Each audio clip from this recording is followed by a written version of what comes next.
Welcome to PieChain Mall, Philippines. So today, tuturo ko sa inyo kung paano i-ship ang inyong orders dito sa PieChain Mall.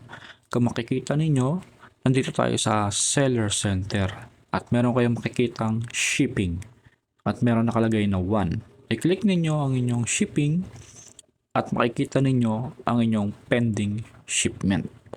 Okay. So ngayon makikita ninyo ang details ng inyong kliyente na nag-order sa inyo. So pwede niyo i-copy yan at i-paste sa inyong notes para makita ninyo ang full name ng inyong kliyente. Next na gagawin mo, kailangan mo i-deliver ang inyong product.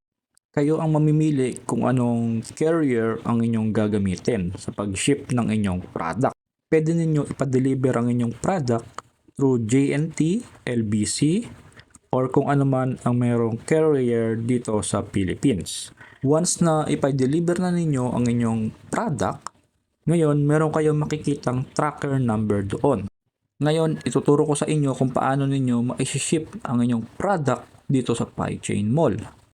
Dahil na ipadala na natin ang product ng kliyente, ngayon isi-ship naman natin siya manually dito sa PieChain Mall. Para ma-ship ang product dito sa PieChain Mall, meron kayong makikitang PhilExpress number. I-click lang ninyo ang PhilExpress number. Pagka-click ninyo, meron kayong makikitang tatlong option. No need to ship, choose logistic, and any logistic. Kapag ang product mo ay no need to ship, for example ay mga ebook, ayan, or through email lang ang pag-send ng inyong product, no need to ship na ang pipindutin. Kapag choose logistic, ito naman yung mga carrier na ginamit natin na available dito sa Philippines. Meron tayong available dito na LBC. Ayan, tingnan natin yung LBC.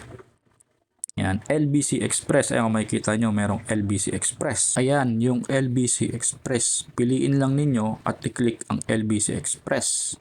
Bukod sa LBC Express, meron din tayong Shopee Express. Yan, Shopee Express Philippines. So ito yung Shopee Express Philippines. Ngayon, kung wala doon sa mga option sa logistics, pwede ninyo i-insert any logistics. So ngayon, manually ninyo ilalagay ang inyong carrier na ginamit sa pag-deliver ng inyong product. For example, Ninjavan Philippines ang inyong ginamit, ilagay ninyo ang Ninjavan, then ilagay ninyo yung express number or tracking number.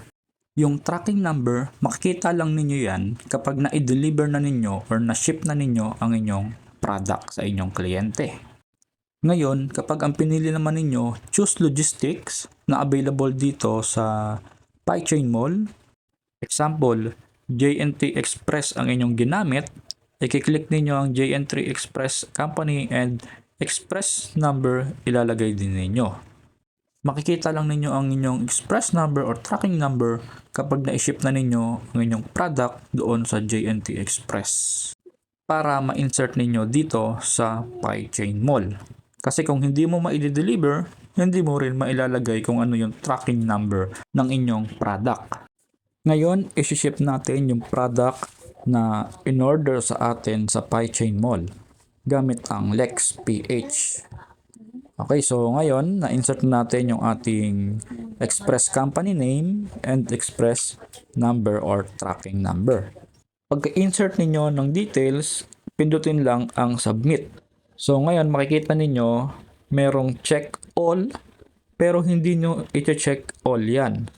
Kasi kung marami kayong orders, ima-manual nyo lang yan. Pipindutin lang ninyo kung ano yung isi-ship ninyo na naka-ready na. Okay? Hindi yung all ang pipindutin. Then, i-click ninyo ang ship now. Ngayon, makikita ninyo ang inyong shipment, pending shipment dito sa ship. Yan. So, ibig sabihin, na-ship na ninyo ang inyong product. Tapos, click ninyo itong details, yung tracking number, makikita ninyo kung nasaan na ang inyong orders. Kapag manual, okay, hindi nakalagay doon sa sa PieChain Mall yung logistic na ginamit ninyo, manual verification lang. Pero pag nakalagay doon, makikita ninyo ang inyong tracking orders mismo doon sa PieChain Mall. Makikita ninyo yan dito sa View Logistics, dito sa PieChain Mall. Pag kinilik mo yan, makikita mo yung inyong tracking orders. So, ganun lang kadali mag-ship ng product dito sa PieChain Mall. Ngayon, kung tatanungin ninyo kung sino gagastos sa shipping fee, syempre, pagdating sa shipping fee, tayo ang gagastos in peso. And then, ilalagay na lang ninyo yung PieCoin payment doon sa shipping cost sa seller. Doon sa pag-upload ng product ninyo, pwede ninyo i-insert ang shipping cost. Or pwede na ninyo isama doon sa price product ninyo sa PieChain Mall. Si buyer pa rin magbabayad ng shipping fee ninyo through PieCoin siya.